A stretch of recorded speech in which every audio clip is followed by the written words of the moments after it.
All right, guys, we're live. Garden Report style. Jimmy Toscano back after an inexcusable absence on Monday.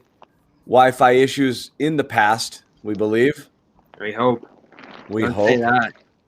I don't know. We'll see. My It's thoughts on flashing this some game alert at me that like right my here. browser's too updated for this software. We'll see. So I vow tonight if I start glitching, I'm gone. It's your show, Bobby. Okay, All right. you Why run does it it. gotta be Bobby's Yeah. show? Let's do a sequel to the Josue Pavone show, man. That thing didn't really get to launch the way I The wanted. Josue Solo Show. Dude, The Josue I'm not Solo show. I was listening in the podcast like in my car, and like that part had me laughing. I was just trying to picture you being like, "All right, I guess that's it." Like it's just Yeah, me but now. did you see me? Did you hear me ramp up though? Once it really sunk in, I was like, "Oh, wait a minute, I got this." I was like, "All right, let's do this." I'm Josue freaking Pavone. Yeah, I got I can I do this. was like, "Wait a minute, I know how to do Yeah. this. I got I'm this." Josue by my own Pavone. ass. I've got my own podcast. I'm a veteran reporter. I got this. I haven't hosted in so long, I forgot. I'm like, I know how to do this. I know. So, as people are coming in here slowly, we'll get into things as we go. Weird game, lots to talk about. I think. Marcus. We'll get into Marcus. Brad playing lots of players. First time we saw the big three here. It's interesting. First so time I don't saw know. the big three. What are you talking about? I'm saying, Right. I Yeah, love. no, you're right. Yeah. Kemba. So everybody, your thoughts here on what we saw tonight. Josue, you start. Yeah, I was just about to go. These guys played one heck of a game. Listen, give a lot of credit to the San Antonio Spurs. It could have gone either way, obviously.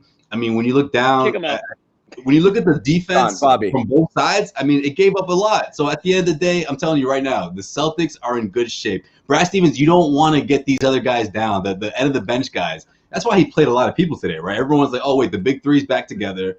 It's back to the old rules, back to, guys buried in the bench. But no, he didn't do it that way. And I thought that if this thing went the other way, if the Celtics pulled this one off, it would have looked like a genius in that everyone had a part in it. For about 5 minutes, Aaron Nesmith was like, I might actually be part of this thing. And then he thought he was going to be buried son. in the bench. He was like, Back there's to the no way bench, I'm son. playing against Antonio. Even Grant Williams got some burn. The 13th man, Grant. Yeah, that first bench rotation actually looked pretty good with Teague, Nesmith, Thompson playing well for some stretches of this game. Oh, Teague is the enemy of ball movement. Holy crap. They did win those minutes, though, when his rotation got their shot. But it's like they kept going deeper and deeper into the bench to try to find different rotations. The Grant one was a bit of a desperation move, obviously, that worked out when they went huge in that third quarter. But it all goes back to that second quarter, the most shameful effort we've seen of the year. I don't know what they were doing anywhere defensively. You had Smart cheating in on shooters into the lane against DeRozan. You had guys falling asleep on backline cuts. It all started with Jaylen Brown just snoozing on Keldon Johnson while he cut backdoor. And then, of course, Tatum throwing away 2 straight inbound passes to end the second quarter. They gave up 10 straight buckets, 20 of 25 throughout the middle course of this game. And this is the second time this season they've allowed a monstrous run. I was trying to think of what other game they did the exact same thing. It was that Pacers game that they actually ended up winning. They gave up like 15 of 18 through the midway point of that game. So this defense isn't good. What do you think for real? What do you think the odds would be on the Celtics having the ball with 3.3 seconds to go at half court and the Pacers scoring and the Spurs scoring the next 4 points? That's like Slim. a million. That's like Very a million slim. to one, right? Yeah, that was so sloppy. That kind of summarized that second quarter. I think Bobby explained it pretty well there. But sloppiness, Jayson Tatum both times on those inbounds there, and I'm sure he heard it. That's what I wonder. That's the first thing I thought, Jimmy. What I wondered is every single person watching that at home, probably just screamed a big F-bomb, threw something against the wall, was like, what the? Yeah. Okay. When they go into the locker room, does Stevens walk up to Tatum and say, get your freaking head out of your ass? Or is it just kind of like, okay, methodical, here's what we got to do, guys? I think we talk about chair throwing Stevens. Was that a chair throwing Stevens halftime? I think it was, but it wasn't good. the way it ended obviously was a Tatum issue, but I mean that was the boiling over point because that entire quarter was trash. It was 29-6, I think, was the run. Stevens I'm sure was already heated, gonna be going into half that way, but I mean that was just the cherry on top. So I don't know if he would have singled out Tatum in that situation, but certainly I would be stunned if he didn't come storming into that locker room, Mad Brad mode, and then. So that second quarter, predictable comeback in the second half by the Celtics. Just the way that second quarter went, there's no way they could play that poorly coming out of that halftime. So I wasn't surprised to see them make a game out of it. When the Spurs turned the ball over 20-plus times or 20 times, whatever it was, you got to win that game. I mean, that's never going to happen. Yeah. That's why you don't give the Spurs credit here. The Spurs were a mess. They were awful throughout a large section of this game. Yeah, this was a sleepwalking effort for the Celtics. It was a crap game by Kemba, crap game by Smart. Tatum was in and out of it. Defensive lapses for both him. Brown had his worst half of the season, and he rebounded fairly well at the end of the day. I mean, he looked mortal, I guess. That's about it. Tatum had one of those like, am I into this or not into it sort of games. It was a half-ass effort. It's a half-ass incomplete effort. A lot of people, though, are going to. I don't know whether I'm going to. I don't get the philosophy behind it. Josue's point is something I had not considered. The 12 players in the first half of. Okay, I don't want you guys to think that you've been completely marginalized now that we've got our starters back and you're not going to play. I don't know that was it. I don't know what the thinking was behind that. I can't land on it. But we talked about Bobby was saying on the thread, the bench did fine. The starters blew it. But my counter argument to that is you sit people, they get cold, and you get people out of rhythms. And I thought the worst performances, obviously, of the entire game were from the starters coming back off the bench there. And Tatum was crap, and Kemba was crap, and Jalen was crap. That's when we saw them at their worst. And that's demoralizing when your best players are playing that poorly. I mean, are we really going to treat these professional athletes like kids, like they all need to get a chance to play? Like, this isn't rec league. Like, yeah, everyone gets a quarter. Yeah, I can't imagine that's what's going through Brad Stevens' head. Now, the reasoning behind it, I don't know. I agree with John in the sense where you just can't listen. You're getting Kemba Walker, Jaylen Brown, Jayson Tatum all back together on the court for the first damn time. Give them some long burn. Give them some. Let's see maybe they'll pick up where they left off. It's third game in 4 nights, so you're probably not going to kill them. Theis going into foul trouble hurt too. The stability inside. You had more of a mixed bag of centers tonight. Probably a reason why Grant got into it a little more too later in this one. But this is what we talked about yesterday while you were absent, Jimmy. This is why you missed it. There's no sure things off this bench. Sounds like that teacher giving the student crap. There's no sure things off this bench. So, like, who's to say all of a sudden Neesmith doesn't get involved more here because you don't feel great about Semi or Green in the early portions of this one. That's why Carson Edwards is playing over Teague. John actually nailed that one, that Teague's just been so mediocre that you look for a little something from Carson early in this one. So that's why all these guys are mixing in and out, because even though the bench has had its moments this year, I think overall they've been good more than not. There's no concrete individuals. I think you make a good point, though, John, with Tatum and Brown to start the fourth, both of them on the bench. It's nice to have Kemba out there leading that group, but is he far enough along to lead an entire unit for several minutes while the 2 stars are sitting on the bench? I would have thought you'd have at least one of them in there at the start of that fourth quarter. Longer stretches with the bench than you would have expected in this one, but it probably goes back to the third game in 4 nights, travel, that kind of stuff. Yeah, but Bobby, I mean, after the third quarter that they put together, I think that's what's most frustrating about this game, because you don't see them close it out. Whereas the third quarter was an issue before, right? And that's why I think Brad Stevens may have been tough on these guys, because the way they ended that first half was so sloppy and atrocious that he must have been like, look, if I don't get into these guys, maybe he didn't single Tatum out, but if I don't give these guys, if I don't rip these guys' heads off, I mean, what kind of attitude are they going to have going into the second half? And I think a lot of it has to do with, again, this is the Spurs, and playing against Popovich. I think maybe Brad, maybe he was doing a little too much overthinking. Did he look at that second quarter and say, all right, we'll let the bench guys roll if these starters aren't going to get it done? I mean, he may have been overthinking a bit in the sense of playing a lot of those guys in that first half, a huge bulk of the first half. But I mean, in that third quarter, I mean, is there really much of an excuse other than the fact that, yeah, the Spurs did come to play and, in that fourth quarter and they punched the Celtics in the mouth, but the Celtics were right into it, right towards the end. I mean, when it comes down to it, the Spurs did, get the last laugh here, but I just feel like Brad Stevens put his team in the position to win heading into that fourth quarter. You have that huge third quarter where you took the momentum. I mean, Jalen and Tatum both had 7 points at halftime, and they single-handedly scored the same amount of points as the San Antonio Spurs in that third quarter, just showing you how explosive their offense can be. Where was that down the stretch? I was stunned. Brown let Johnson go by him the way he did that crossover. That was something. Let's go over that end of the game stuff, okay? How about the Jalen play? That reminded me of Game 1 in the Eastern Conference Finals with Tatum at the end and going up against Bam, except for it was Aldridge this time. But yeah, let's go down the end of the game there. Obviously, Kemba getting ripped was a disgrace. And that's the ball game right there. It's hard to argue against it. Good defensive play, but come on, man. Take care of the ball. The other thing, this is the thing that I think is probably going to cause us, the four of us to break up that we'll end up arguing about till the end of time. Tatum passing up the shot to Smart. I understand rational-minded people will say Smart had the better look, and it was open three in the corner. I don't know that I can argue with it. But again, here we are where you're working the ball around and you give it to the trust thing though. It's the trust thing. You give it to your fourth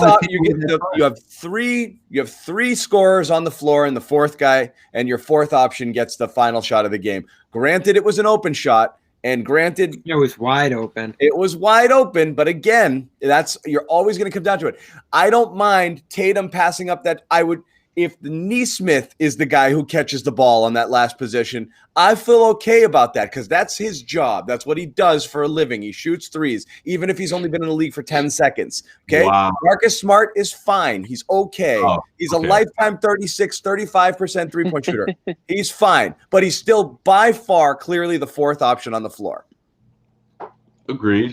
And it's a good basketball play. And at any other point in the game, nobody's going to say, do you remember that time when the Celtics were tied at 60 in the third quarter and Tatum passed up that shot and gave it to Smart? No one's going to call that out in the third quarter of a tie game, but you are going to always scrutinize it in a late game, end of game situation. Shouldn't even been there. Like that play. Fair enough, but I'm just looking at that. Fair or not fair? Because people will look at it. And I don't think it was a bad shot, but yeah. Yeah. So you know my stance. I lean with you in terms of I usually always only want Jayson Tatum or Jalen Brown or now Kemba Walker taking the shot. In this case, you're not coming out of a timeout. You're coming down the court. You have what? 5 seconds. I forget how many seconds they had. 6 seconds maybe. To get the look that they did, I cannot complain about it. It was a completely clean corner three, high percentage shot from, listen, Marcus Smart, say what you want about him, but that's a shot that he should have hit. He should hit that shot. If Jayson Tatum forces up a three, John, you're going to be the first one to criticize him for that wacky 3-point fade away. So it's not fair. It's not a fair. It's not fair. No, I know. But so if the shot goes in, it's a great play by the Celtics and Brad, and we're going in. We're talking about how they're going into overtime and. Yeah, I don't see an alternative either. Yeah, you had two people diving at Tatum there. I think that's why help slid up off Smart. So where was Smart supposed to pass it to? You're down three, so you need to take a three there. There was no other option really. Now you could say one of our commenters just said have him on the floor. I don't see why you wouldn't have Smart on the floor in crunch time. That doesn't make any sense to me. Nah, he's on the floor. Who else? Who's on the floor? I mean. If you say, you want your best 3-point shooters out there, well, Smart. What are you gonna do? The 2K 3-point lineup?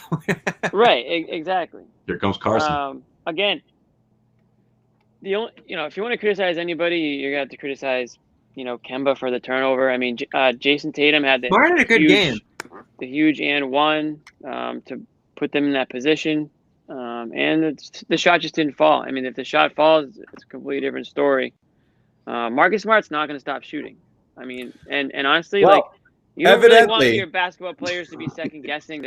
Evidently, he's not, and right. So that brings us again to our, What do you go tonight?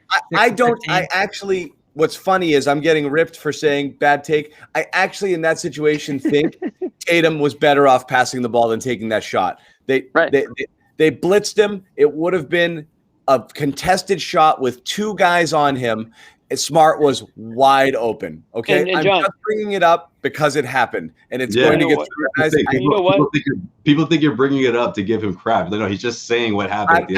But right, and I don't mind. I get it because if I raise it as an issue, I'm entertaining the possibility. Those were the kind of shots they took against Detroit, though. Like Grant took those, Smart took those. It was the same deal when you went. It was a little bit, but you went stretches. Jalen didn't get the ball enough down the stretch there as well, So I mean, there's always there's these late game execution issues, but you're right. It shouldn't have gotten to that point. I don't think it anyway. But the Smart thing is interesting because of what happened today.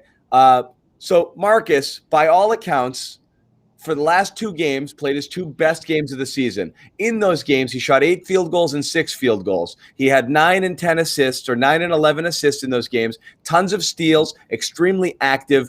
Exactly the type of Marcus Smart that you want to see all the time, and everybody was lauding his performance, okay? So then, and we have the stats to back it. There is empirical evidence. Over the last 2 years, when Marcus Smart takes 13 shots or more, the Celtics have a horrible record. When he takes fewer than that, they have a better record. And there's other reasons behind that as well. So, but what's interesting is seeing as he had reduced shots these last couple of games, as you're starting to get your stars back, he was asked about it today in the pregame media availability, like, hey, have you kind of tamped down your shots and your shot selection and this and that? And Marcus was having none of it. So here's what Smart had to say prior to the game on that. Same thing I've been doing, same thing with my three-point ability, just continue to shoot the ball, shoot with confidence, not really give a F what anybody says, nor cares about me shooting. I know I get shit a lot, but who cares, and just go out there and continue to do it. My teammates trust me. I believe in myself. I know what I can do just because I'm not doing it every night. We have a stacked team, so a lot of the times the stuff that I do or not doing does go unnoticed. So for me, it's just to keep playing, There's nothing new. There's nothing different that I haven't been doing. Working in the past is just, with those guys out, it was more opportunities for me and to show the skill set. So, like I said, just really going out there and just doing it. Nothing new, just continue to work. So again, Breakfast Club, some kind of interview. So Testy, so doesn't like being told you should shoot less, even though the evidence says you should shoot less, and the results are there that it's better when you shoot less. And in fact, your field goal percentage over your career for the amount of shots that you take is among the worst in the league. There is no debating that he is one of the worst shooters who shoots 10 or more shots a game in basketball. He has been over his career. Doesn't mean he should never shoot. It just means that he affects the game in so many other ways better than when he's taking a lot of shots. The evidence bears that's that the out. thing, John. Like that's not the focal point of the conversation. He doesn't like hearing it. And then the day that this happens, he goes out and jacks 15 shots when you have the big three, back on the floor, which it just seemed odd to me because if ever there was a day to not do it, you have the big three back and Brad played 13 guys. There should have been fewer opportunities to shoot in this game than in any game this season. And he jacked 15 shots. Josue's got something. I think you just said it. You just said it yourself, John. Like what he does outside of that, usually or most likely, almost 1,000% outweighs those bad looks, right? So why is this always a focal point? Why is this always a talking point for Celtics fans? Why? Because when everything else is going wrong, it's like the card in the back pocket that every Celtics fan wants to pull out. Oh, this is why they're losing. Oh, this is the problem. Marcus shoots too much, and I think it's just reached a boiling point since the postseason, which was understandably so. And I think Marcus said, okay, let me, go out there and do my thing and not, make such a point of emphasis about that. But then here it comes again. Here's a talking point because why? Because Kemba was out. Oh, because, because of COVID protocol, a lot of other players were out. Celtics were losing games because those players are out. Oh, well, wait a minute. Look at the stats. Marcus Smart is shooting, 14, 16 shots. Well, why is he shooting so much? Because the other players are out, John. Because half the team is out. Like, yeah, of course. Why are they Are you losing? lecturing me? No, I mean, I'm saying mad to at me? John for all the Celtics fans that sound like John. You know, I'm calling y'all Johns, okay? Everybody, you know what I mean? hop on Joe Sway's back, boys. He's taking you home, okay? Like this is this is you're picking at. You know what I mean? Like it's like the go-to complaint, as if it's like the biggest issue the Celtics have right now. It's like the seventh worst. It's like the seventh bad thing the seventh biggest problem. The 10th biggest problem the Celtics have. He plants that talking point, and the little Johns just take it everywhere, all over the Johns, internet. yeah, the little Johns, yeah. The anti-Marcus, don't you ever think about shooting. Celtics I've been doing this So my whole life. there's more to this than the 3-point percentage too. I get what you're saying. That if this guy's 35% for life, you're going to get 35% on all his shots. But there's something to him playing the role within the offense too. That if he's going to be a threat to take 7, as many as 22 as we've seen him in the past threes, you got to guard that. You have to guard him like he's going to be a threat in those spots, because you never know when it's going to be. Again, I understand, but I shared this stat the other day. In 2019-2020, when he took 13 shots or more, the Celtics were 8-12 and 2-4 in the postseason last year. When he took fewer than 12 shots last year, they were 31-9. Okay, this year. The numbers were even worse. When he took 13 shots, and I'm going to add today's game to it, when he takes 13 or more, they're 1-5. When he takes 12 or fewer, they're 8-2. I don't know how long over a course of time you need to see these numbers to recognize the Celtics are always worse when Marcus Smart shoots a lot. That's all I'm saying. It is, as a high volume shooter, when you shoot as low a percentage as Marcus Smart does, your team suffers for it. That is a fact, okay? This isn't a hot take. These are just literally, this is empirical evidence. It's not the reason they lost tonight. The reason it rears its head is every time he shoots a lot, they lose, or it usually affects the team adversely. So I don't know how big like a sample size you need to see, but going over 2 years, it's undeniable. It's not the only problem the team has. It just is a problem that continues to exist from time to time. Right. So I will, one of the first guys to say that when it's one of those Marcus Smart nights, it's like, oh, here we go, like one of these games. But those stats all sound great, John, and they make your point. They make the point that you're trying to make. But there's got to be some outside factors to it. Like, Joe Sway mentioned it.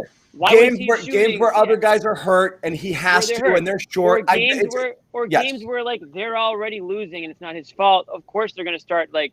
That was kind of the case tonight. Right. So I do think there is a connection there. I mean, there are plenty of games where that is the reason, or one of the main reasons why they lost. Not the reason they lost tonight. No. I know, but as a thing that occurs, it's there. That keeps popping up, and every time we see it, we've had this discussion, and we keep having the discussion because all of these Marcus Smart games end poorly, or so many of them have. So I would be surprised this season. I think his field goal attempts are going to go down this season because Jayson Tatum and Jaylen Brown are another year older and more focal point of the offense. If you do have a healthy Kemba Walker, he's going to obviously take some shots. So I think, by default, I would think and I would hope that Marcus Smart would be taking less shots because those guys are going to be taking more shots. Now, I know that didn't happen tonight, but I think over the course of the season, it'll average out that way. So I'm not concerned about it. I don't want Marcus Smart to, and he won't because it's not his way he plays. I don't want him to start second-guessing shooting the ball. That being said, I don't want him to take 20 shots either. But like tonight, for example, the last play of the game, when he gets the ball in the corner, I don't want him to second guess anything. I want him to be confident the shot's going to go down, whether or not it does or not. Whatever happens. But you can't have your guys lose their confidence in themselves. So think about how many guys around the league you have to beg to take a shot.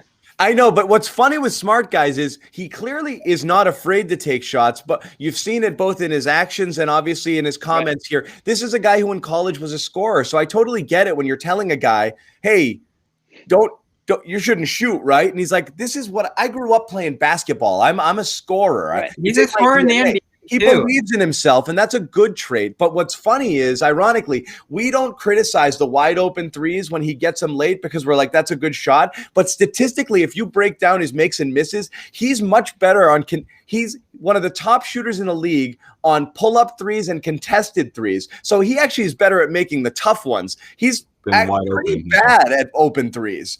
You see it too. The way he practices, he takes a lot of the tough ones. Amazingly, right. It's Rondo was the same guy. Rondo was so much better at the shot that he absolutely shouldn't make. But if you left him there for 8 seconds to think about his three and line up his shots and square his feet, he would brick every single one of them. Smart's percentage on wide open threes it's lower than his overall average. He's better at the tough ones. So when you kick it to the corner there, I'm actually expecting a miss way more often than not. Because again, that's just what the numbers are. He is actually remarkable. I think he was top 5 in the league at pull-up threes, not catch and shoot, pull-up.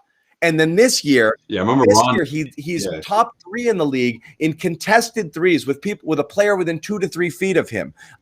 So for some reason, he needs that. There are some players who are like that. They need the adversity to kind of clear their mind and say, I don't know, this one probably shouldn't go in anyway. And it frees you up and it makes you looser. And sometimes that's better for you. But Smart's actually not great at open threes. And every time we've had a situation like this, the ball has swung to him for an open three and we say it's a good shot. But again, the numbers actually say for him, it's not.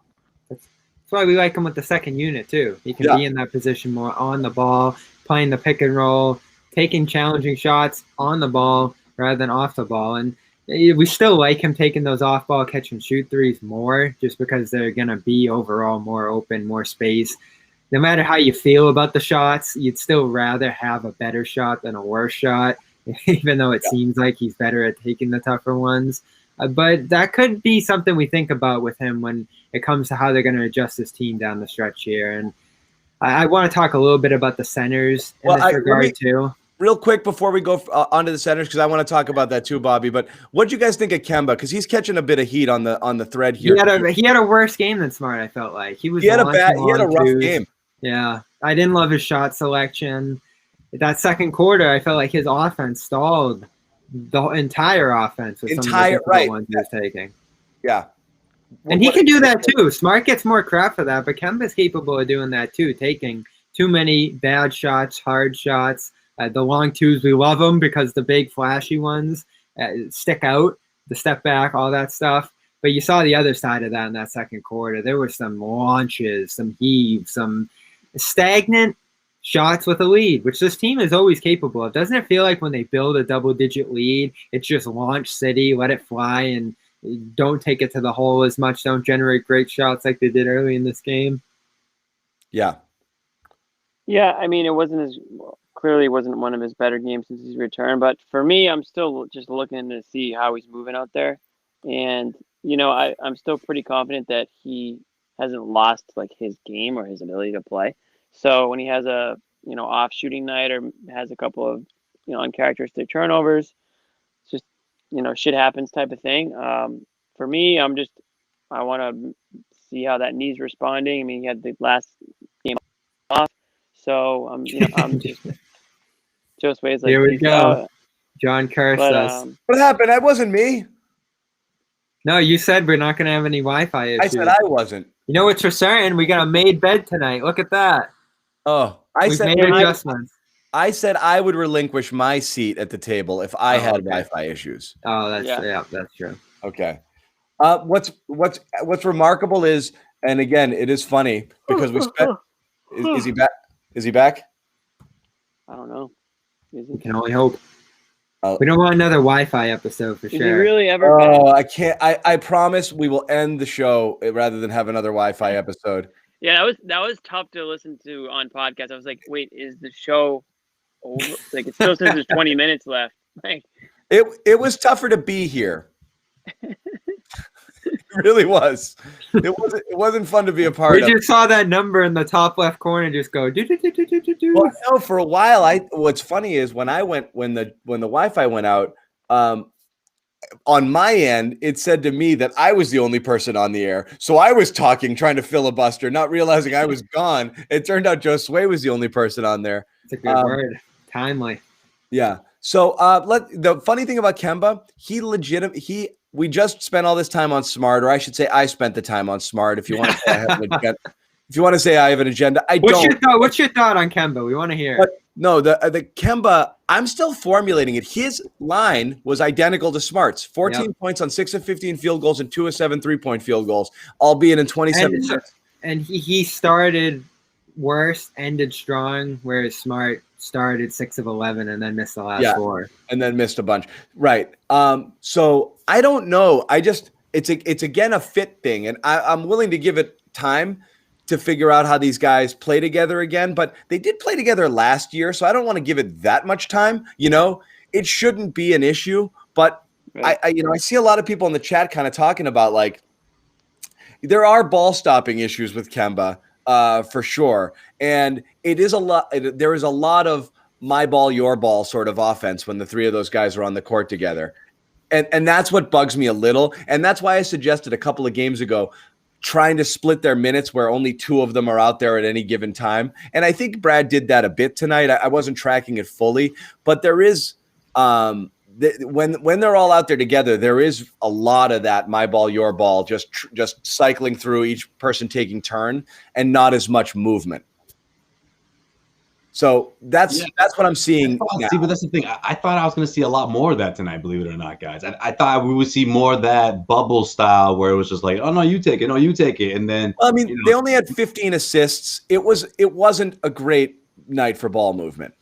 That's true, but I just think in that third quarter, I thought they found the fix. I knew they would have to fight for it towards the end, but I just think when you see the way, again, I don't know if Jayson Tatum would have passed up that shot if this was the bubble. I think he's learned to sort of take a deep breath in those moments and take his time, and it's just unfortunate that Marcus missed the shot. But I mean, yeah, I guess it did. The ball did slow down a bit, and Kemba. That rust is going to be there. We haven't really seen a whole lot of rust outside of that very first game where we were just looking at the eye test, and he passed out with flying colors. I wasn't necessarily going to give him slack for what the box scores look like, even though some people did because of the way the Celtics were crushed that day. But yeah, I mean, look, I can see him bouncing back. I'm not that concerned about it. Again, it's more about the eye test right now, and at least you're seeing that bit of momentum that we saw out of him in his last couple of outings. Brad Stevens is going to have to get creative with this trio here. They're all ball dominant. They're all playmakers on the ball. There's no Hayward. And Kemba especially is a guy who has never in his career gotten off the ball, done action, taking catch and shoot threes. This is what I talked about. It's a whole different dynamic now. The starters, the personnel's the same, but Jaylen Brown is in a completely different situation now versus in the playoffs last year. You have to empower Brown on the ball as a secondary playmaker. Ball more. They have to have the ball. You saw it tonight. That's what killed me. You had Brown taken out of the game for periods of time. That's what they did at the beginning of the fourth. They took Brown out. They took Tatum on. They tried to get Kemba some run there. And then when he was out there were too many possessions where he didn't have the ball in his hands, and that drives me crazy. And that's the problem is to get Kemba cooking, you got to let him dance around, dribble, get to his spot and eat 10 to 12 seconds of a shot. He's going to be a challenge for the rest of this year when they're all healthy. It's going to be, it's going to be a challenge too to see how it only works with Kemba if he's shooting lights out. He has to have high. Well, yeah, to your point, because I think the one thing 15 guy, if he's shooting 40% from the field on high volume, you're right. It becomes a Marcus Smart situation, but he's holding the ball for even longer, and that can really stop your offense. That's the concern. Is he has to be more efficient. You're starting to worry if this was a good player, bad team syndrome sort of situation with what you were getting with him coming off of Charlotte, where it was like, well, if I don't shoot it, nobody's going to shoot it. But when he's here, it's finding that role, exactly what he's supposed to be. But you also need to get him moving. Josue, sorry, you were going. No, I was just going to say, it's going to be interesting to see how Brad, his approach with this whole thing, because, I mean, we knew it beforehand, but Brad sort of confirmed it today where he said this whole, notion, or at least people thinking that Kemba's going to be ramped up to 30 minutes. I mean, that's not ideal. So I think Brad has to tweak these lineups and sort of pick his spots when to put Kemba into the lineup and when to mix and match him. And I think it's going to be difficult for Kemba, to get used to that. But the one thing I think is going to be an advantage for Kemba is that he's one of those players where if he's got it going, if he's scoring, 6-7 points in a row, but he has to take that breather, he can still hold on to that momentum. He can sit on the bench to the side for a little bit, come back in, and still, continue to score for you. But to your point, John, he may have to hold the ball for a little bit. He may have to take on a 2 or 3 possessions where he has the ball in his hand for at least 7 or 8, seconds to get himself back into the rhythm of things. So, yeah, that's going to be tough for Brad to sort of have to figure things out. And I think it makes it really hard when you don't have Pritchard in the mix. I know he's a rookie. I know he doesn't have a whole lot of experience under his belt. But, man, that guy, when he's out there facilitating, it's just a different team. It's a different identity, completely different compared to someone like Jeff Teague. When he had the ball in his hands tonight, man, how many times did we get a text message from John guy saying, stop holding the ball, get the ball out of Teague's hands? That dude, I'm with you. Oh my God. They miss Pritchard, man. We forget Pritchard. We do miss that guy. Yeah. He's that guy. That's his role now. It's a good point. Forgot about him with the absence the last few weeks. Jimmy, you mentioned it. 15 players getting real minutes. I don't think I've ever seen it. There were some weird things that happened in this game. The back and forth swings, the 10 straight buckets, but 15 players getting real minutes the way they did. That was never possible before this 15? Year because – am I counting right? 13. No, 13 active, 15 total. No, 15 were active, 13 played. Taco and Waters. I think Taco and Waters did not play. Single digits for Neesmith, Edwards, and Teague. 13, yep. So 15 were active, 13 got minutes. Yeah, Javante got 13, and Grant actually got 11 after not really playing for the first almost full 3 quarters. So, he got his. What's funny is, and then Theis has to stop freaking fouling, man.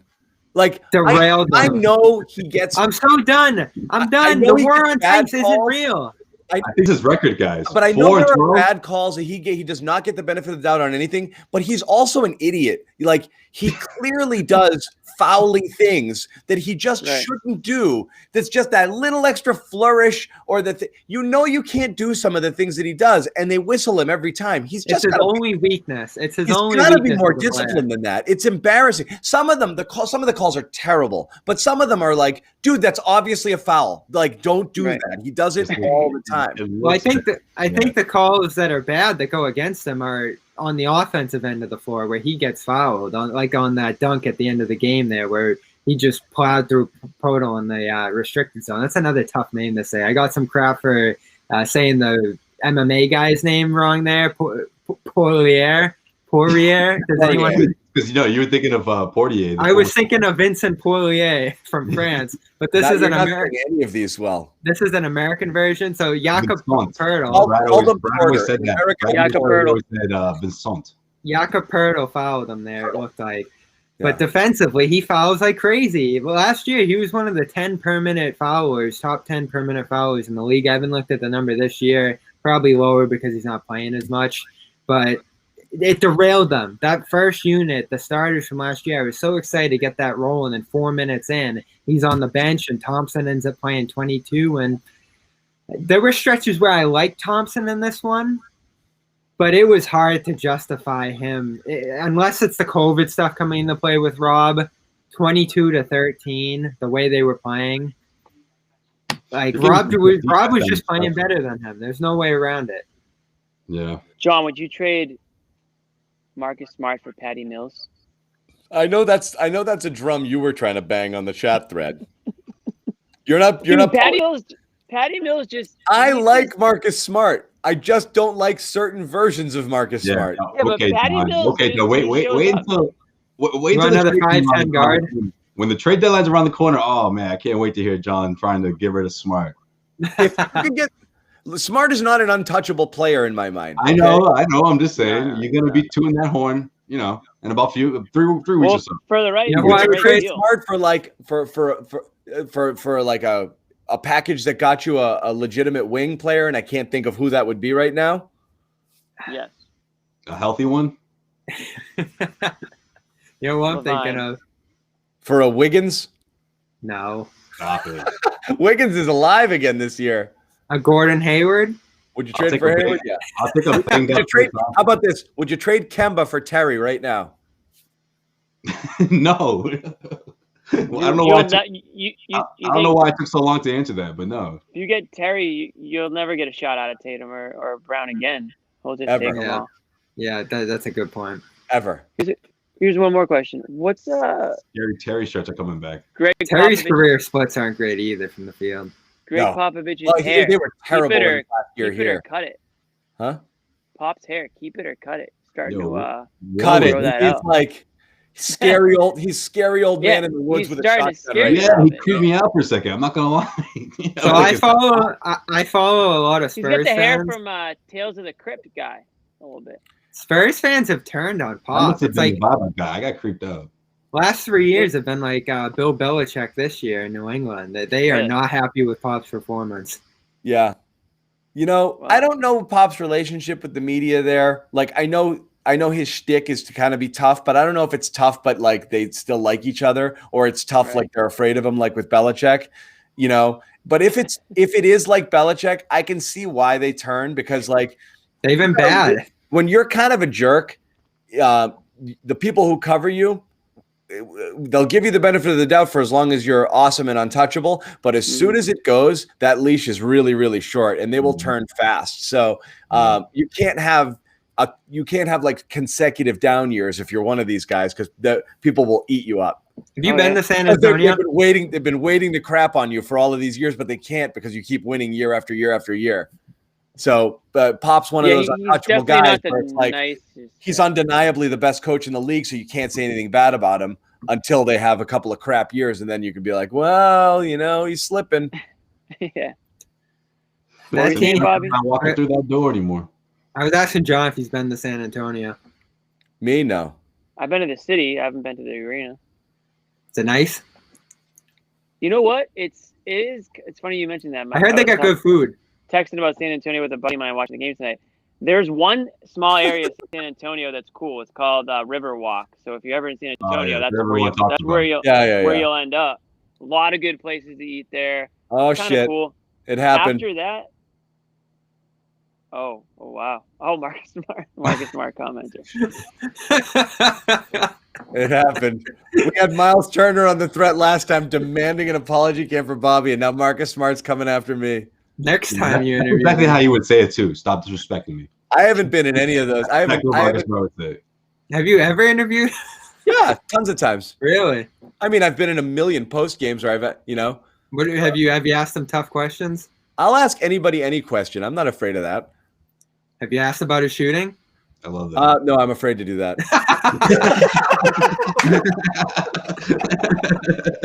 Yeah, come on. That's crazy talk.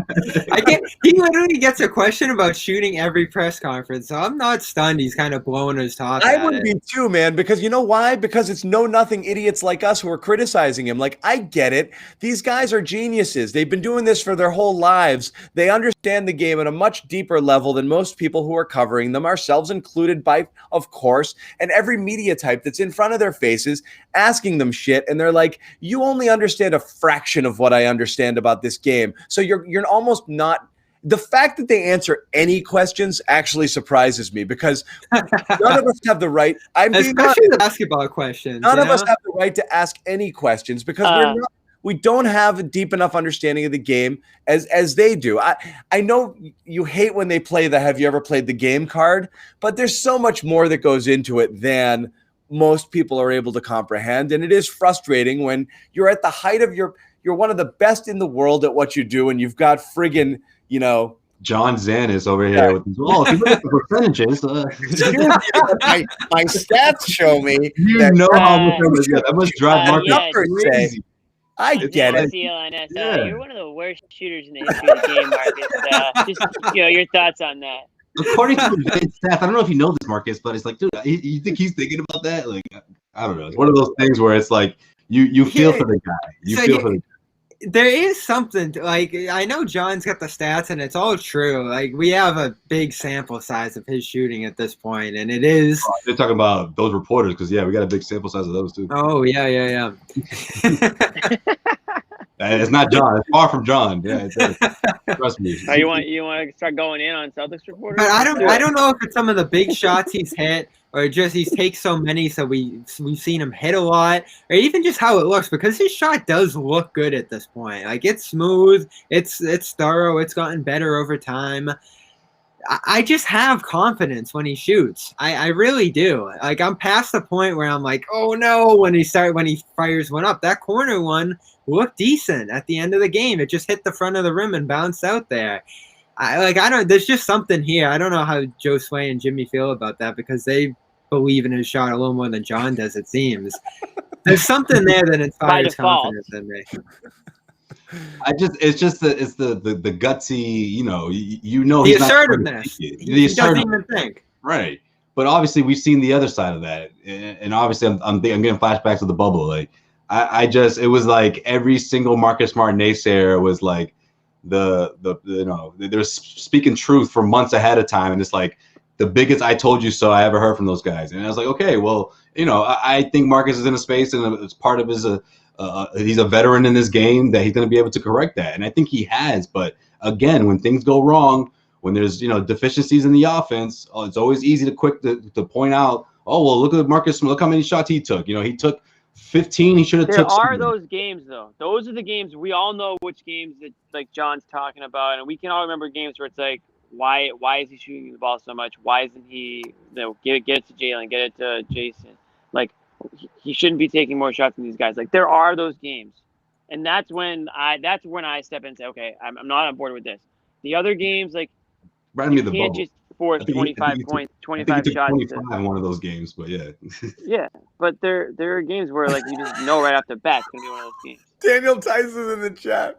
What the hell? This is quick. The game just ended. Funniest thing that ever happened. They're watching us in the locker room. Why did John call me an idiot? Funniest thing that ever happened to me. They're watching at the hotel. Shane Larkin, back in the day, he had a rough first half in one of the games. So I tweeted it was plus minus or something. It was like a minus. Oh, man. Yeah, go ahead. Sorry. And so he comes back. They play him again the second half. He has a really good second half, and he got it to 0. It was the minus 10 and then plus 10.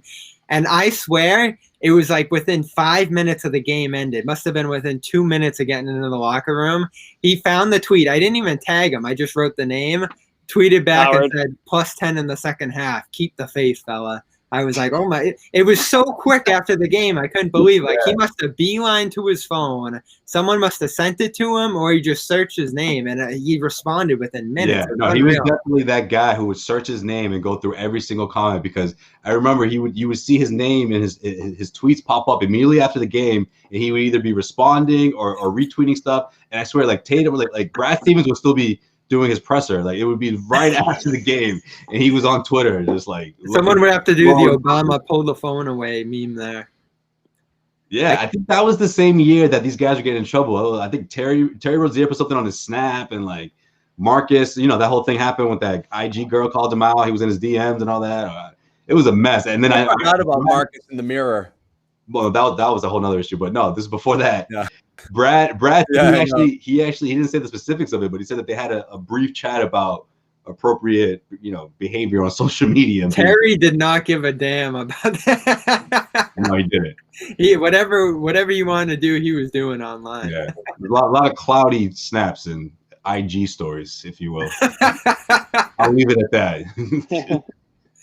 Oh man, those teams were fun though. Personalities through the roof. Terry, you have a game tomorrow, bro. One of our commenters, Hans Molman, who I love, was here every game, did point out 29-33 for the Pacers. Keep saying Pacers for the Spurs. You keep saying Pacers. I know. For the Spurs, this game was the exact same as the Pacers game. For the Spurs in the paint, the amount of easy buckets those guys had. Holy wow! Even when the Celtics were cutting that lead down in the third, every bucket San Antonio had was an uncontested layup. I don't understand it at this point. I've been pushing this all year. Where's the defense on this team? Yeah. It's everybody. Smart. Theis with the fouls. Brown getting torched. Awful. And credit to Brown for the offensive burst he's had to start this year, but even he said he's not getting it done defensively the way he should be. Tatum's been solid. I won't kill him. He's always locked in on the team effort. But this team, they were top 5 a year ago, and now not only on the offensive end are they getting teams rolling in transition by throwing the ball away themselves, which Smart talked about pregame too, but their defense isn't connected. Cutters, rim protection, you just mentioned it, torch in the paint. I think a lot of that's on Tristan Thompson and the heavy minutes he had to play tonight. This is just bad defensively. And I don't know if they're going to need a trade or a jolt, but we're how many games? 15, 16 in now? Yes, It's getting a ways through there. I've seen 1, maybe 2 games that have impressed me defensively from this team. So, again, we're talking about should Smart shoot, who's taking the shots. 2 really good defensive games. I'm with you on that, yeah. Well, what about and none of Bobby, the offensive stuff matters if they're not going to defend. your thoughts on them going to zone? Why not? It worked. Is it a I'm panic surprised they move? didn't go back to it. It's like, hey, that's what got I know you for a back while into we the were like, game, oh right? my God, we did the zone thing that everyone's going to overreact to, Celtics did zone. Minds are blown. Oh my God. Brad did his own little version of it. Brad did a little zone. I'm Take just that, so Toronto. Tristan Thompson in the thread. I'm Oh, wow. so He had a big putback. He He would be mad apologetic too. I'm sorry, guys. I'm terribly sorry at how bad I've been. that signing is just bummed me out so far. I thought he was gonna change the defense. I thought they could be a number 1 defense with the way he has played inside in his career and his defensive rebounding stuff and all that. You really did. They've gone in the opposite direction, and he's been a big part of it. He made one great stop on Murray or Johnson, one of them at the end underneath there, but otherwise it was just torch city. And even though he grabs boards, how many times is he just that little engine that's just too short, and he's jumping and tapping and he's just getting out tapped, and then he doesn't get the rebound? It happens so many times tonight. Like, his effort is there. I mean, it's absolutely there. It's just, I don't know what happened. There's just not enough results. And he is having some games where he is grabbing some boards. He had 9 tonight, but it just he's had issues with the putbacks all the time. So how about the play where he dropped the air ball and they almost called the turnover, but the shot clock saved him? Yeah. You know who looked good? Aldridge. Get Aldridge here. But I don't know if the Spurs are going to do it. The Spurs are all in now. They want to make the playoffs. Yeah, they're all in now. We stopped talking about this game. We talked about this game for a while. Thompson. Let's talk about something else. Stopped at the end of the game, but he's not going to be that. He's not going to be the enforcer all game long, or at least not completely shut down the best opposing big. I'll be stunned if the Celtics don't make a trade this year. Same. So let me ask you this, for real. Should Marcus Smart have taken that shot? Should Marcus Smart? Let's go back to the only thing that matters. Seriously, guys. Let's get back on point. Marcus Smart. No, for real. This is what happens. They win a couple games. Everything looks good. Chat's filled with a bunch of positive people. This is the best team in the East, going to the finals, blah, blah, blah. Jalen, Jayson, MVP, 1-2.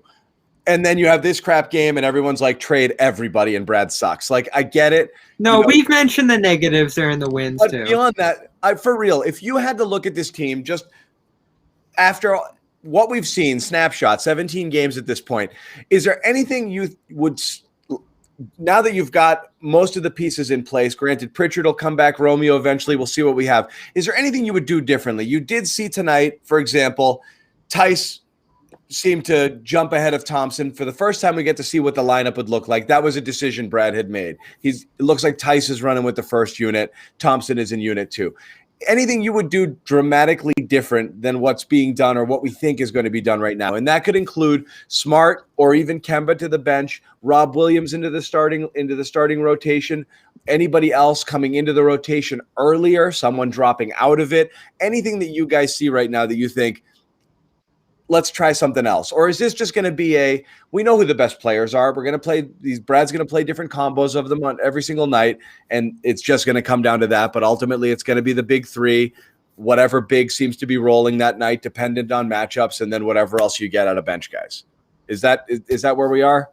Or is there anything else, any other combos, any other different things you'd see? I mean, I've always been in favor of more Rob minutes, but I am worried that when you get Rob into the 20s or whatever, you start to see more of his warts, and he might be better in small doses. But I think at least right now you keep him in that 13 to 15 range. Rob Williams should be playing more minutes. I'm always going to come back to that. I think you keep him in that 13 to 15 range, and you have a lot of tough teams coming up, especially on the West Coast, or at least the Lakers game is going to be in Boston. But after that, they head out west, and those obviously going to be some bigger size up there. So it's going to be a challenge for Williams, and I think you don't want to just throw him in there and give him 20 minutes. I think he's good where he's at, and he'll certainly capitalize off of that. Thompson, I don't think this is going to sit well with him. I think Bobby's going to have himself. He's going to be giving us crap, or at least celebrating at some point throughout this West Coast road trip. Because I think he's gonna find his groove, and he's gonna be able to contribute more often. But in terms of the starting five, I mean, I don't see any drastic change that needs to happen. I like the starters tonight. Yeah, I like the starters tonight, and I think that's the way you keep it. And in terms of the second unit, the usual suspects. I want to see some more Neesmith, but for the most part, I mean, Williams, Robert Williams, a little Javante, and hope that T can get out of this little funk or whatever you want to call it that he's in. And Jacob Portal. What's up? He called him Jacob Portal. So yeah, again, Tacos when this team, when Pritchard returns, I think you'll get a better sense of what this team is going to look like identity wise. But this is we talked about this last episode. This is a good place to be in for the Celtics because. Yeah, Kemba didn't look great, but he's out there, he's getting his reps in, and he's got his boys back. The three guys are back together. Oh man, that's too funny in the comments. Okay, I want more, Rob. What about you? I want more, Rob too. 13 is low. I mean, take the kid gloves off. It's the COVID stuff, I think. I don't know. I think it's the three COVID big stuff. I think it's avoiding two big lineups, now having all three of your best players back and playing those guys more minutes. And you've just, the rotation's now tough. Unless you're playing two bigs on the floor for large chunks of time, one of those guys is going to end up with 10, 12 minutes every single night. Play Rob, get his value up. Get see what you got. When are you going to see what you got with this guy? You're just going to play him 13 minutes for the rest of his career? 13 minutes a game? That's why you drafted him? I don't think so. I mean, he's not 9 years old. Like, this guy's he's an adult. He can play 15, 20, low 20 minutes. I want to see that. I want to see what they've got with him. Get him out there, pick and roll, whatever, the lobs. So that's one thing I want to see. Embrace the roll of gravity, Jimmy. Exactly. Gravitational pull per game. I want to see that. And I'm still waiting to see if Romeo's ever going to play this year. I think that could possibly change things. You know me, I'm all in on Romeo. I just think on that big rotation, I'm trending towards Thompson playing the least minutes of those three, and I have been for a while now that Rob is back. I want to see Tristan playing the fewest minutes of those three. Uh-oh. I like Tristan. I don't think that's going to be the case for the Lakers matchup, though. Come on, let's get into that real quick because let's face it, you're gonna need that muscle. You're gonna need a little more muscle from Tristan. If I'm Brad, I'm like, he's hey, not providing it though. That's the problem. These are the champs. You're supposed to do, you're not getting. Champs, John. If you don't deliver against the champs, are we gonna fight again? What if I'm Brad? I'm like, what do I have you here for? If you're not gonna give me your best against the champions, I forgot the Lakers are next. That's gonna be ugly if they don't defend. Mr. Oh, I'm the only one in the locker room here with a ring. Like, come on, let's see it. This is it. If I'm Brad, I'm like, you show it to me now, or I'm gonna start cutting your minutes. It's inexplicable, and he has to at some point. I'm all for building him up, ramping him up, letting him get in the flow of things now. The excuses with him are valid, but to a point. Right now, we've seen Theis pass him, which wasn't expected coming in. Theis struggled mightily to start the year, and when Theis got ahead of him, they gave Theis the extra minutes. Tonight excluded because of the fouls. If Rob just keeps getting it done behind him, you have to make the move at some point. I trust Brad will, but there's a patience. There's a bigger picture here that Joe Sway mentioned. You want him involved when the big matchups come, when he's playing elite centers and they need some strength. I do think he's going to be an important piece in the playoffs. John, he better be. Why did they lose in the playoffs last year? There's a reason they Not because this version of Tristan Thompson wasn't on the team. I'll tell you that. Oh, I think he would have made all the difference in that series. I'm sorry, it's not. I'll never. Definitely not. Maybe a version of Tristan Thompson that once existed. Not this guy playing. Stopping We Bam. wouldn't even get Game 7. We were still same results. Same result. Hey, Game I'll never. You could have had 11 Tristan Thompsons on the roster last year. I don't think it would have made a difference. Well, Hayward would have having Hayward in general would have helped too. Yeah, but I think it would have taken Hayward. If you pulled Hayward out and put Thompson in that series, I think you would have seen some difference. Maybe not a flip of the series, as Josue says, but I'll never forget Game 6, Theis following out with like 6 minutes to go, and Brad just literally not knowing what to do at center because Rob was so bad, Cantor was so bad, and Grant was his top choice at that point. He was the backup center by the end of that series. Bam was taking his 20th free throw on the night in the early fourth quarter. They lost that series because of the center position. So I think there's a bigger picture here, depending on the matchup. Now, Philly's looking like the beast in the East to start this year. We'll see if they end up being the favorite, but we have good Tristan minutes against Giannis. We have bad Tristan minutes against Embiid. I still think he's going to be an important piece going forward, but at some point, if it's this bad, and it's been brutal to start the year, I wrote about it for Celtics blog this morning, the numbers are just horrifying. You got to make the move because Rob is getting it done. How good was Rob again tonight? His minutes were as active as energy. I jokingly texted on that thread that the first 60 seconds he was on the court was better than Thompson's last 6 games. Okay, yep. And he's rebounding better than Thompson too. Put back improbable alley-oop slam, alters another shot, all in the first 10 seconds he was out there. What did he do rebounding? Didn't he have like a 10 rebounding quarter early in the year? He did that quarter where he didn't play at all, and then he came out in the fourth, and he just friggin' it was all in the fourth quarter. Again tonight, 7 rebounds in 13 minutes. I mean, that's impressive. Mad Brad. Mad Brad, full effect. Wow, I'm the biggest fan of Brad. That's I know Bobby's his defender. I can't believe that. I don't know how I escaped that. I guess it shows unfair. Yeah. Trade for me. He could be available. Speaking of the Lakers, he's not good. Speaking of the Lakers, the wing market's not going to be great. It's like over the off season. There aren't a lot of great available wings in the league right now because they're so valuable. And so you can acquire a guy who stinks, but he's not going to make any difference. Let me ask you guys a question. It's a serious question. Let's say hypothetically there was let's say hypothetically there's the numbers go down and the arenas are back open again and TD Garden's full, ready to go for Celtics and Lakers.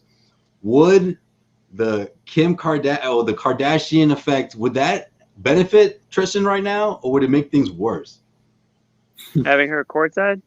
Yeah, like just the whole show, because that would be going on right now. Feels like Jimmy's question. I think it would help him. I think it would help him too. I'm going Jimmy solo cam. They're calling for it. Do you have insight on that? Yeah. I don't know anything about all that stuff. Oh, well, what do you want to know? I mean, I'll tell you all about the Kardashians. But I mean, listen, and it's not just a Tristan Thompson thing. I think any NBA player likes to see their family in the stands or their friends in the stands. But Tristan Thompson being around the Kardashians as long as he has, and being away from them now for as long as he probably has, Kim K will just would maybe want to show up a little bit more for it. But that isn't to say that I don't think he's trying as hard as he can. I just think that, like John said, he's a little slow right now. He's a little behind. And I'm not giving up on it. I did like the signing when it happened. I just didn't like it nearly as much as comparing it to Miles Turner, who we won't talk about that because that's already over and done with. But man. I will have a Kardashian cam ready for the next show. Yeah, I absolutely. think it would help him, man. I think it put him more in the spotlight. He'd be like, all right, pressure's on. Dude. I got this. Wait, so is The the TD show Garden- that show still going? Do they still do the Kardashian show? I Gonna be think in this his is the last last year, if I'm not mistaken. Is Right? Tristan still in it? We might have to start watching. He makes He- cameos. Well, he's not that. He would be in there more often if things were. You'd see the cameras in Boston more often. Well, Oh, and thing it's is, the last season. That's a killer. That would have been fun. TD Garden gets some. They get like most of the stars they get are like just like local athletes. They don't. I mean, sometimes you get like Gucci. Like I think Gucci Mane. for Jalen. Yeah, you get like a celebrity because they're there for a show. What's Yeah, funny? once in a while though. Like I just thought of this right now. bring the Kardashian factor. Didn't Meek Mill come? Take it up a notch. Well, yeah, that too. But no, Yeah, I was he thinking came. about when Snoop was there for the Lakers game because he was He came to Boston? in Boston, yeah, at the House of Blues. I saw him in the hallway, and I go, hey Snoop, Lakers gonna win it all this year? He goes, of course, man, of course we're gonna win it all, and they fucking won it all. Pass you a blunt. I just remembered this. Who's more likely to get kicked out of TD Garden, Kyrie and his smoke, or Snoop and his? Yeah. Nah, Snoop can do whatever he wants. Snoop can do whatever he wants, wherever he wants. Yeah. What cracked me up, it was halftime, and I'm like, dude, what time did your show start? Like, what time are you gonna get there? Yeah. Hey. We had him on. We did an interview with him covering one Super Bowl a long time ago. He was there repping for Willie McGinnis. Was he? Oh, really? That's Yeah, what's up. he was like, who are you rooting for? Snoopy goes, come on, man, Patriots. He goes, Willie McGinnis, Long Beach finest. No, actually, you know what? When they did the I was like, oh, that was great. when Dr. Dre when they did the tour, they recorded it in Boston, and he had nothing but Patriots gear on. Yeah, now you just reminded me. Yeah, that's right. Yeah. Long Beach finest. He was pals with Willie. We gotta talk Lakers. Right. He didn't hop on He didn't hop on the bandwagon. He was a fan of Willie first, and then became. Yeah. Yep, Willie. So anyway, all right, let's get into it before we wrap up the show. Lakers. Everyone always gets worried about these. I usually think the Celtics put their best foot forward in these sorts of games. So I love it. I love these big test games. I'm actually pretty optimistic for this, but it's fun to see. Lakers lost tonight. It was Tobias Harris buzzer beater. Yeah. So LeBron hit Davis on a cut. Lakers were down big and came back. They took a lead with 7 seconds left, and then Harris got into the lane and hit a jumper for the win. Yep. What was I gonna say? I already forgot. Lakers are really good this year. I think that was their first road loss. They started 7-0. It was their first road loss. They're really good, as we said prior to the season. Better than last year's team. You saw what LeBron did. All agreed with except for Bobby. Yeah, I was wrong about that one. Yeah. Yeah, Bobby. What was up with that, man? I didn't like What's the his name centers. there? What's his name is nasty for them. Harrell? No, the guard. Pope? Nope. Schroeder. Yes. He's good. That's an upgrade from Ron. They got him for free, too. That team's pretty loaded with depth. They defend like crazy. Much more depth than last year. I'd say, and they have great personnel, too, to cover the Celtics. You can throw Davis on Tatum. You can throw LeBron on Brown. And you got some defensive guards there, too, between Pope and Schroeder, who are going to be able to go at Kemba and Smart. So the Celtics, they're not going to be able to compete in this game unless they defend in turn, because the offense isn't going to come easy. The Lakers aren't slacking this season whatsoever, even though they have the short layoff and LeBron coming back after 60 days or whatever it was. They're going full speed. Maybe they want to touch that Warriors record. That could be what they're going for. Maybe LeBron wants to win MVP after not winning it for a bunch of years now. But what Warriors record? The record, 73 wins. Are they going to do that in a 72 It'll be really season? hard in a 72 game season. Or winning percentage, Good luck. I guess. Yeah. I guess that one's out of the window. I'm going to take the under. Yeah. I'm ready for Caruso. That's who I want to see. Screw LeBron. I'm ready for the Caruso show, man. I just think every time these two teams come together, at least in the last couple of years, Tatum it's like a challenge. It's not just a challenge. It's a I can make history against the Lakers type of thing, right? Because after what happened at Staples Center, they played them really well last year. In fact, they blew them out in the Garden. Yeah, I mean, look, it came in a losing effort, but that game in LA, that was great. That was Tatum's like that's my favorite Tatum performance. National TV coming out party. My favorite performance from Tatum, and I think you were out there for that. The occasion again. What's up? You were out there for that. That's right. Yeah, I was. And let me tell you guys something, man. Like being in that locker room, like it didn't feel like a loss. It was weird. It was like they were just like, I know it sounds really bad to say it, but it was like they were just kind of like, yeah, great game, All right, so that's my next question while we assess this team. I'll start with Jimmy. Like, thank you. Is this the stage? Like, is this where we are? They've gone off to a great start. They're top 2 in the East. Are we back to this team has to make the finals? Like, is this where they are in their development? They lost Hayward, but young guys are filling in. Because last year when they played the Lakers hard and they had the 4 stars and they were rolling through the playoffs, they had to get to the finals. But this year is a little different. It's a good question. I think the expectations are. I don't think you can lower them from last year. So with that being said, I mean, like you said, you did lose Hayward, but you expected Brown and Tatum to improve. You had Kemba coming back, but you weren't sure how healthy he was going to be. So if he is healthy and you see the improvement from those 2 stars, I'm not going to say that it's NBA Finals or bust, but it's certainly Eastern Conference Finals for me. I don't know if they are better than the Sixers. In the playoffs last year, they murdered them, so we'll see which team shows up, I guess, in the playoffs. The Heat are iffy. They've got some health things going on too. It's a wide open East. So with that being said, I mean, I would be pretty disappointed if they didn't put a serious charge into getting into the NBA Finals. I don't know if that's a cop-out answer, but it's kind of how I feel. Is that quote from Brad? I saw one quotation mark.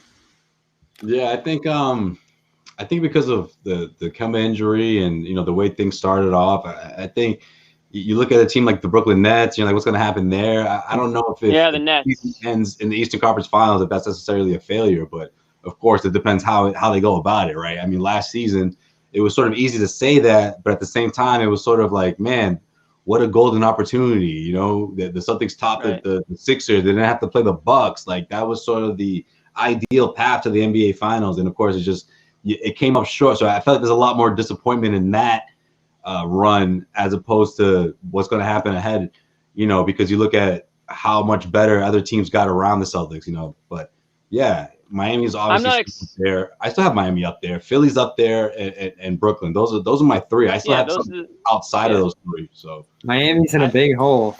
I still like Indy. Yeah. You guys know I'm Indy guys. So I'm not saying the Celtics are front runners to get there. I'm just saying I would still be, especially I think the organization, the players would be disappointed if they didn't, get to the Eastern Conference Finals with the team they have. So I'm not saying that they're playing at that level right now, but I think that they are capable of. So I guess we'll see as we get closer down the stretch. But yeah, the talent's there. The talent's there, but there's holes, and you see them in the wins and the losses. I don't know if it's something that you just have to keep developing as the season goes on and get comfortable with each other, and what we talk about with Thompson. And, Teague comes into this too. I think at some point Teague's going to get cut, and they're going to find someone else better to come in here because he's just not getting it done. But they need to make some changes as this year goes on, because as constructed, I worry about the holes with this team. I worry about some of the things that could get exposed come playoff time, whether we talk about Theis fouling or the depth, the size, the rebounding, defense, some of these things, even the turnovers early on. But that's something that's probably just naturally going to get fixed as the year goes on. But John said it, highs with wins, lows with losses. But I do think we look at this team right now and say they've been great. The record's awesome. They've exceeded expectations, but there's big, big glaring issues behind the scenes that lead to a night like this and some of the other sloppier nights that they've had. And even Chicago the other night. Great win overall, an awesome effort, but some massive, massive lapses that could have sent that one the other way. On a happy note, I will remind everybody that this happened last time the Lakers were at the Garden. Ah.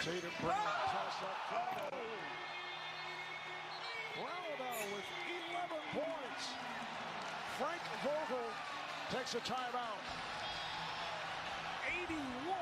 81-63 Boston.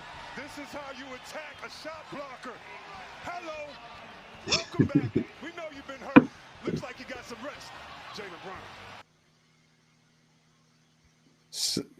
So good. I couldn't see it. I don't know what. I didn't see it. Did everyone else see it? I could imagine it. You couldn't see it? No. Could you just hear it? John's face. It's a black screen. I thought we could see or hear anything. That's the glitch. That's what the glitch the thing was telling me about, something about my Chrome. Did we see the Marcus Smart bite? I heard it, but I didn't see it. Yeah. Video. Video glitch. We'll fix it for next time. I thought it was just me. I think everybody else saw it because no one complained about the Marcus Smart one. Yeah. No, it's fine. I think the audio's coming through, but the video's got an issue. Yep, that's what it was. Yep, no problem. Yeah. We'll fix it for next time. But I'm looking forward to it. It's going to be fun. Bummer to not have the fans. The fans freaking love these games. Somebody made a comment in the comments about Jaylen Brown. Have you noticed he's not dunking anymore? No. How many times has he had an open look and chose that? A couple of times tonight he didn't have it. How much of that is like you can't fire up a crowd with a dunk anymore, so why waste your energy? Yeah, why like hit the wrists and everything like that, you know? I didn't think about it. Yeah, that's a good point. That's definitely it. Smart's still dunking. It is Yeah, because that Jaylen would just let out that loudest scream. That's the crowd. That makes There's sense. less of it, right? There's Crowd, so there's no reason to friggin' fire it up right now. It's a big impact. He's had a couple, it? but they've just been kind of like, I'm close enough. It's an easy tuck, but he's not doing those hammer throwdowns. He's had a couple breakaways, couple times. One time he went baseline tonight and just kind of laid it in. He could have absolutely dropped a hammer. So the bubble was so different, and you had the screen and some of the effects and all that. The production was so nice that it made up a little bit for the lack of fans, even though the playoffs it becomes more glaring. But this year, you feel it. There are so many moments, wins, matchups, as you mentioned here, where you're just like, oh, this is great, but you need the fans for this. And Irving coming back early in the year wasn't the same. And Killer. Yeah, so much stuff happening this year that you just win gets taken out of what they're doing here because of the lack of fans. It's a killer.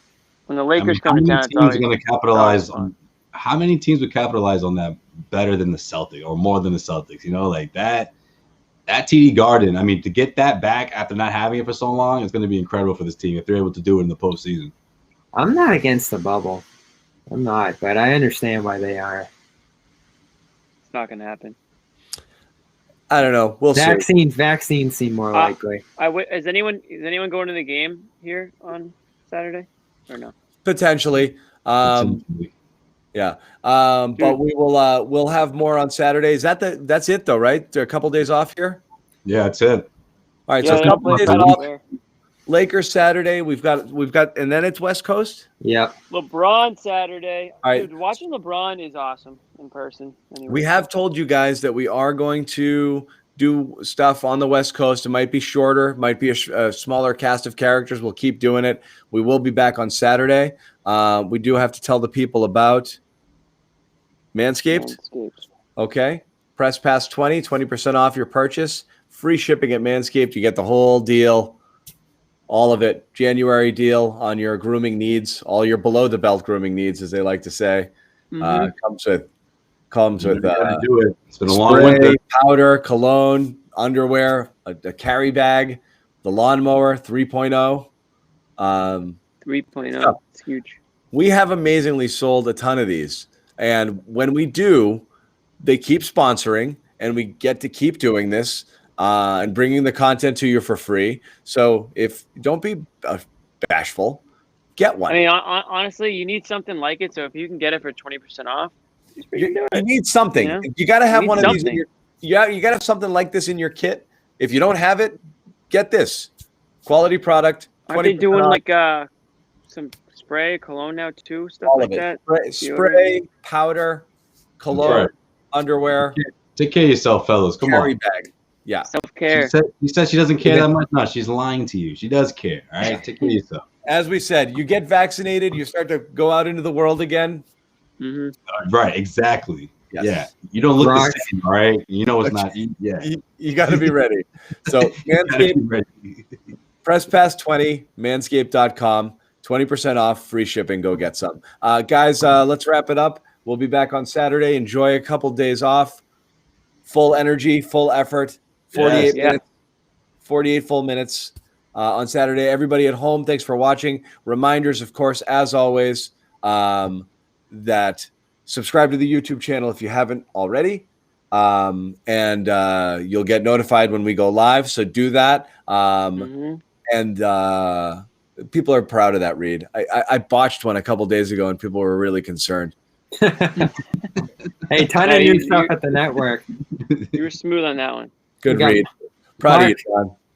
you got to go over to the channel, check out Mark Stein with him and Ryan this week. Yeah. Joe Sway just did a Kobe special with Nick and Max. So if you want to see Nick, Howard Beck is on with Sherrod, talking about the Lakers. He covered Kobe a great deal, Lakers and Kobe as well. So you have that.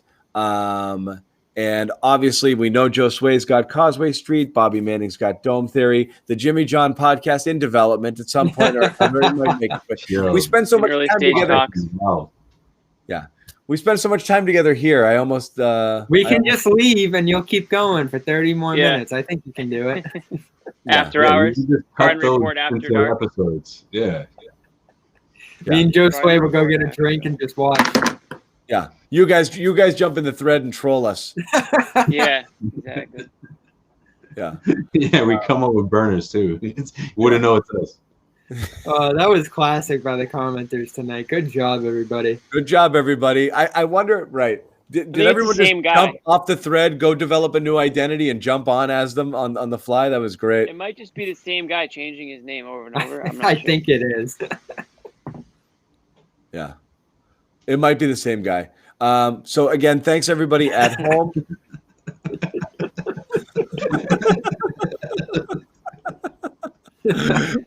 We always appreciate you guys. And so we'll see everybody again on Saturday. Good night.